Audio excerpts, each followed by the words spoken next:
Il était une fois, dans le village reculé de Biyem, un vieil homme du nom d'Azingwo Mikongwo. Connu de tous pour son caractère acerbe et ses manières brusques, Azingwo Mikongwo n'était pas un vieillard ordinaire. Il traînait derrière lui un lourd passé. Dans sa jeunesse, Azingwo avait quitté le village pour tenter sa chance en ville. Le cœur gonflé de rêves de richesse et de succès, il avait imaginé que la ville lui offrirait une vie de grandeur et d'opulence. Mais la réalité de la ville était bien différente de ce qu'il avait imaginé. Le travail y était difficile, et l'argent se faisait rare. Impatient et refusant de travailler avec acharnement pour bâtir son avenir, Azingwo Mikongwo avait décidé de prendre un raccourci. Plutôt que de persévérer et de se salir les mains, il s'était engagé dans des activités douteuses, sombrant dans le vol pour subsister. À 2 reprises, il avait été pris la main dans le sac et condamné à la prison. Malgré cela, il n'avait pas changé. Au lieu de se repentir, Azingwo en était ressorti plus aigri encore. Il se remettait à chaque fois à voler. Mais un jour, ses méfaits avaient failli lui coûter la vie. Un jour, après un vol raté, il avait échappé de justesse à la vindicte populaire. Les passants, furieux, s'étaient rués vers lui, prêts à lui faire payer ses crimes. Tremblant de peur, Azingwo avait couru à perdre haleine pour leur échapper. Cette fois-là, il avait compris qu'il ne pourrait plus rester en ville sans risquer sa vie. Dépité et accablé par la peur, il prit la décision de rentrer au village. Le vieux Azingwo Mikongwo avait ainsi passé toute sa vie au village, s'enfonçant peu à peu dans la solitude de ses vieux jours. Il n'avait eu ni femme, ni enfant. À 70 ans, il regardait avec un mélange de nostalgie et de mélancolie les jeunes partir un à un vers la ville, tout comme lui l'avait fait jadis. Ces départs lui rappelèrent sa propre jeunesse, remplie d'espoir et de rêves. Il voyait dans ces jeunes le même feu qui l'animait autrefois, et cela éveillait en lui des souvenirs, parfois doux, parfois amers. Malgré son passé trouble, les jeunes du village vouaient à Azingwo un respect sincère, presque aveugle. Pour eux, il incarnait l'image du patriarche, du vieux sage, du survivant d'une époque lointaine. Leurs parents murmuraient parfois des histoires à son sujet, mais jamais ils ne dévoilaient les détails sombres de sa jeunesse. Alors, ces jeunes, pleins de bienveillance, n'avaient que de l'admiration pour lui. Lors des fêtes et des rassemblements traditionnels, quand ils revenaient temporairement au village, les jeunes ne manquaient pas de faire un détour par la vieille maison d'Azingwo. Ils arrivaient les bras chargés, le sourire aux lèvres, avec des présents qui témoignaient de leur respect et de leur envie de rendre hommage au vieux sage qu'ils croyaient voir en lui. « Le vieux Azingwo, voici une petite bouteille de ce whisky que vous aimez bien », s'exclamait-il, en riant, tout en lui tendant la bouteille, soigneusement enveloppée. « Ah, le vieux Azingwo, quelques vêtements neufs pour vous », ajoutaient d'autres en lui remettant une chemise propre et un pantalon. Azingwo recevait ces cadeaux avec une sorte de fierté timide. Il murmurait des remerciements, touché, mais sans le montrer. Un jour, alors qu'il observait les allées et venues des jeunes revenus au village pour les fêtes, Azingwo Mikongwo ressentit un mélange de jalousie et d'amertume monter en lui. Assis sur une vieille chaise en bois devant sa maison, il regardait ces jeunes hommes et femmes avec leurs habits modernes et leurs voitures rutilantes. Il riait, racontait leur réussite et leur vie en ville, sans se douter que leurs paroles faisaient ressurgir en lui de vieux souvenirs, mais aussi de profondes rancœurs. « Mais que croient-ils, ces jeunes-là » murmura-t-il, serrant les dents, son regard s'assombrissant. « Ils viennent ici, rient fort, me montrent leur voiture, comme s'ils voulaient m'humilier, me rappeler que moi, je n'ai pas réussi là-bas. » La colère bouillonnait dans son cœur. Azingwo ne pouvait accepter que ces jeunes, ces enfants du village, puissent avoir ce qu'il avait tant cherché en vain. Il se disait que s'il n'avait pas pu triompher en ville, personne d'ici ne devrait réussir là-bas non plus. Si moi, Azingwo Mikongwo, je suis allé en ville et n'ai pas réussi, ce n'est certainement pas un de ces jeunes qui réussira, se dit-il en serrant les poings. Sa fierté blessée, son échec jamais digéré, Tout cela formait un mélange amer qui le poussait à vouloir les voir échouer, comme pour justifier ses propres erreurs. Azingwo Mikongwo, rongé par sa rancune et son désir de vengeance, prit une décision qui allait marquer un tournant dans sa vie. Sans en parler à personne, il se mit en route pour un village lointain, un endroit dont on disait qu'il abritait des mystères et des secrets anciens. Ce village, niché au cœur de la forêt, n'était pas un lieu que l'on visitait sans raison. Les rares personnes qui s'y aventuraient avaient souvent des motivations sombres, des intentions cachées. Il lui fallut 2 jours de marche à travers des sentiers sinueux et des forêts épaisses pour enfin atteindre ce lieu mystérieux. Là-bas vivait Esaboto, un vieux sorcier craint de tous. On disait qu'il possédait des pouvoirs capables de transformer les désirs les plus sombres en réalité. Quand Azingwo arriva devant sa hutte, il le trouva assis, l'air calme mais l'œil vif, comme s'il l'attendait déjà. Le vieux sorcier Esaboto le scruta en silence, devinant sans mal la lourdeur de son cœur et la noirceur de ses intentions. « Que veux-tu, vieil homme » demanda Esaboto, sa voix rauque résonnant comme un murmure menaçant. Azingwo se redressa du mieux qu'il pouvait, son dos courbé et ses mains tremblantes trahissant son âge avancé. « Je veux que tu me donnes le pouvoir de nuire à ces jeunes qui me narguent, » déclara-t-il d'une voix froide. « Donne-moi quelque chose, une canne, pour que je puisse lancer des malédictions sans qu'ils ne se doutent de rien. Que cette canne semble être mon appui, mais qu'en réalité elle porte le pouvoir de la destruction. » Le sorcier Esaboto, bien que maître de nombreux pouvoirs obscurs, hésitait à accorder à Azingwo ce qu'il demandait. Il observait le vieil homme, lisant dans ses yeux cette rancœur aveuglante qui l'avait mené jusqu'ici. « Azingwo, ces jeunes ne t'ont rien fait de mal. Pourquoi veux-tu leur causer du tort ?» demanda le sorcier, un air grave sur le visage. Azingwo serra les poings, ses yeux brillants de colère et d'envie. « Non, Esaboto, ils me narguent. Moi, je suis parti en ville, je n'ai pas réussi. Et eux, ils réussissent. Ils reviennent au village, se pavanent avec leurs vêtements neufs, leurs voitures. Comme si c'était facile. Ça ne peut pas continuer ainsi. » Esaboto soupira, secouant la tête avec lenteur. « Azingwo, » dit-il d'une voix empreinte de sagesse. « Fais attention, qui crache en l'air reçoit sur son nez. La vengeance a un prix, et celui qui cherche à nuire récolte souvent un mal plus grand que celui qu'il voulait infliger. » Mais Azingwo, dans son aveuglement, refusa de prêter attention à ces paroles de prudence.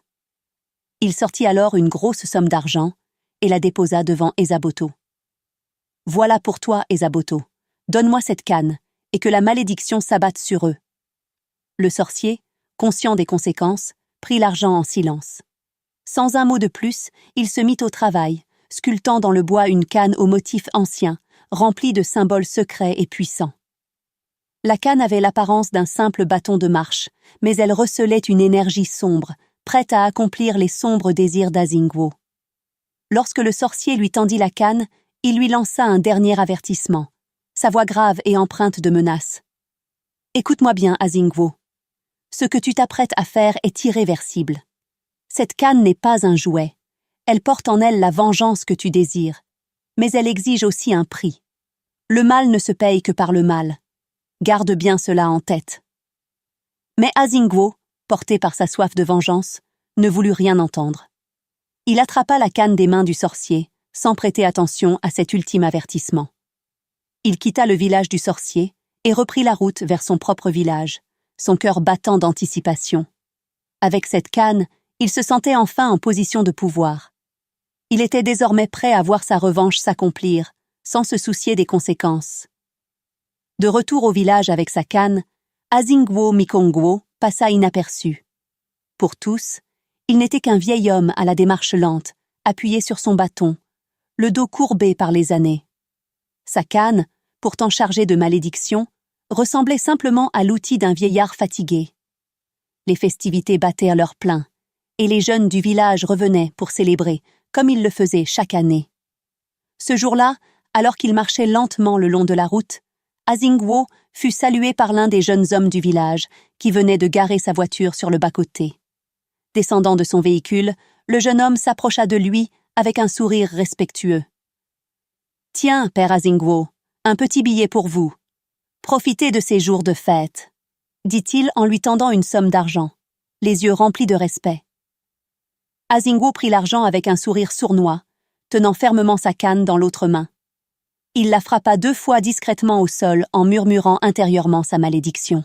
« Oh, merci mon garçon, que Dieu vous bénisse », dit-il d'une voix douce, masquant sa rancœur derrière des paroles bienveillantes. Puis, il poursuivit son chemin. Plus loin, il croisa Ada, une jeune femme qui était devenue une fierté pour le village. En ville, elle avait réussi à ouvrir un salon de coiffure renommé, et chaque fois qu'elle revenait, elle faisait preuve de générosité envers les anciens.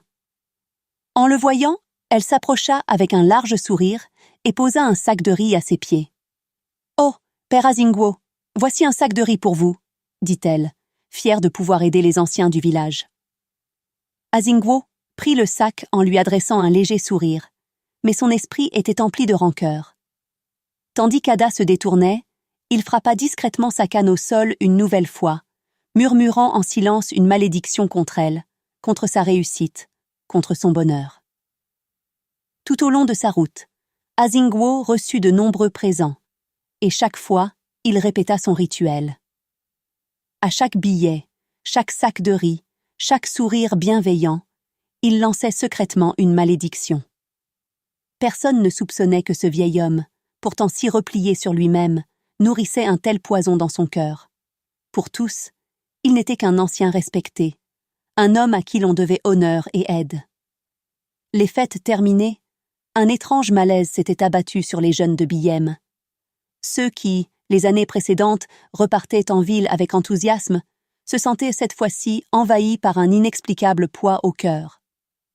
Bien qu'ils aient des magasins, des entreprises et des postes prometteurs en ville, l'envie de reprendre leur vie urbaine semblait s'être éteinte. Pour certains, ce sentiment était si oppressant qu'ils choisissaient de retarder leur départ, cherchant des prétextes pour rester encore un peu au village.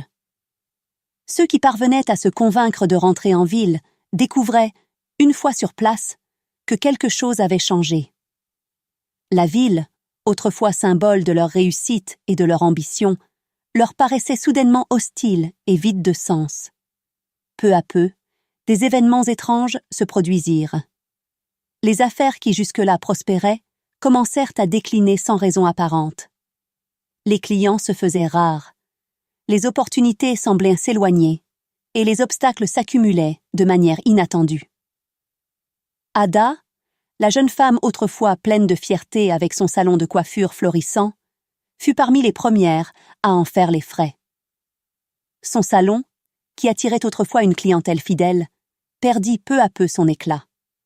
Les clients se mirent à déserter sans explication, et Ada, malgré tous ses efforts, ne parvenait plus à remonter la pente.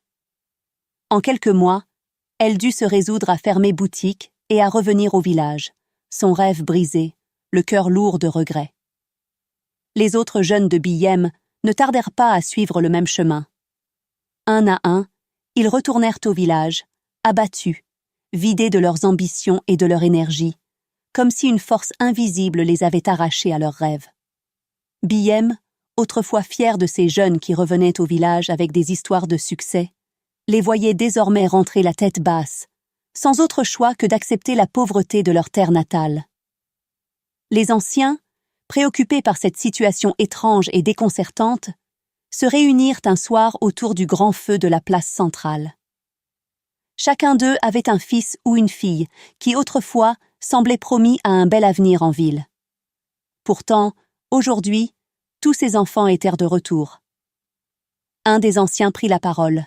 « N'avez-vous pas remarqué, frère, que tous nos enfants qui semblaient réussir en ville sont maintenant parmi nous, dans l'oisiveté totale, comme si quelque chose les avait tirés de leurs rêves et les avait ramenés ici, sans autre choix. » Un murmure d'acquiescement parcourut le groupe.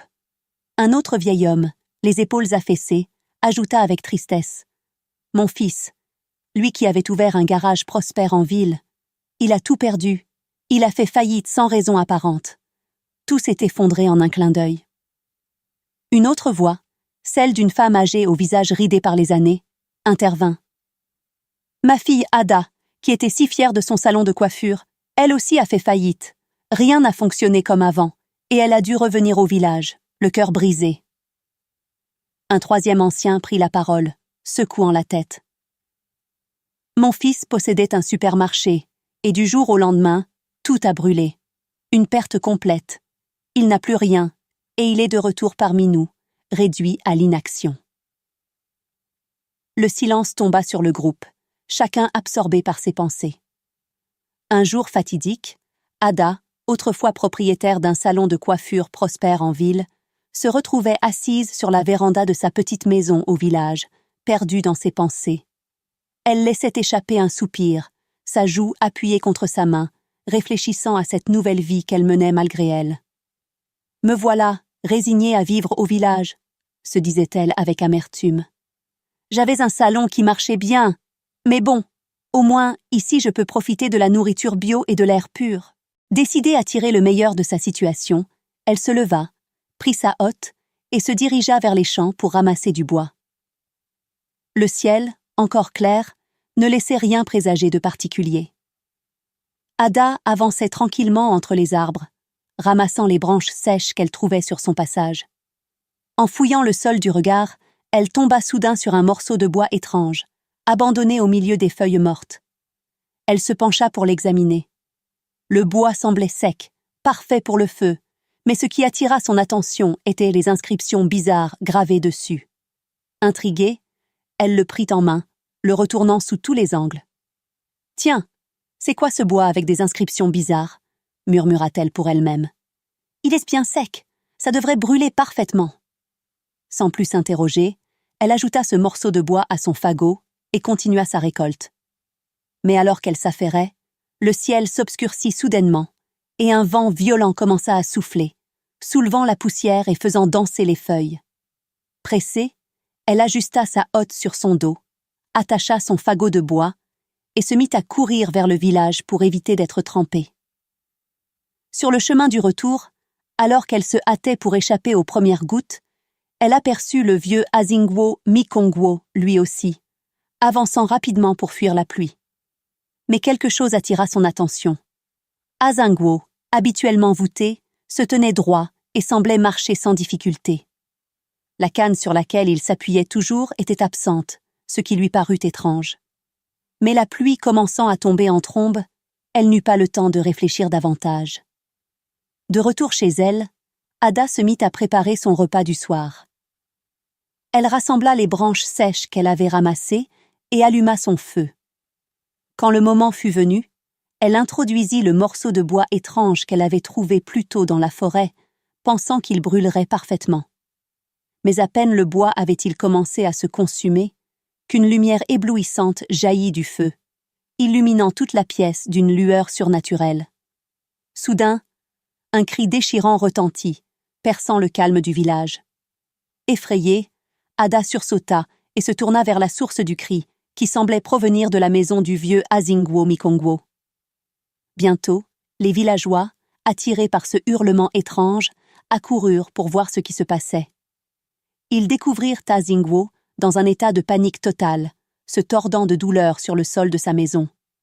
Son visage était déformé par la souffrance, ses yeux révulsés, tandis qu'il répétait d'une voix tremblante « Je brûle, je brûle !» Un des anciens s'approcha, le regard inquiet. « Mais que se passe-t-il, Azingwo? Pourquoi cries-tu ainsi ?» Azingwo, pris d'une douleur insupportable, suffoquait, son corps secoué de convulsions. Il cherchait désespérément autour de lui, les mains tendues, comme pour saisir un objet invisible. « Ma canne! Où est ma canne? Je veux ma canne !» s'écria-t-il d'une voix brisée, sa détresse visible à chaque mot. Comprenant que sa fin était proche, Azingwo confessa tout. Il révéla l'horrible vérité. « C'est moi qui ai maudit les jeunes. Cette canne, elle portait la malédiction. Je voulais qu'ils échouent, qu'ils ne réussissent pas là où moi j'ai échoué. » Les villageois, pétrifiés, écoutaient en silence, réalisant l'ampleur de la jalousie et de la noirceur du cœur d'Azingwo. Ils le regardèrent, impuissants, se contorsionner dans une agonie brûlante, jusqu'à ce que son corps semble se consumer, disparaissant lentement comme des braises s'éteignant dans les flammes invisibles qui le dévoraient. Pendant ce temps, chez Ada, le feu continuait de brûler intensément, illuminant toute sa maison d'une lumière éclatante. Ada, comme sortant d'un lourd sommeil, secoua la tête, une clarté nouvelle se peignant dans ses yeux. Elle se demanda ce qu'elle faisait encore au village, se souvenant soudain de son salon de coiffure en ville et de ses ambitions perdues. Les autres jeunes, un à un, retrouvèrent aussi leurs esprits, comme s'ils sortaient d'un brouillard oppressant. La lumière émanant du feu d'Ada semblait libérer les destinées volées, redonnant à chacun ses rêves, ses espoirs et sa volonté de réussir.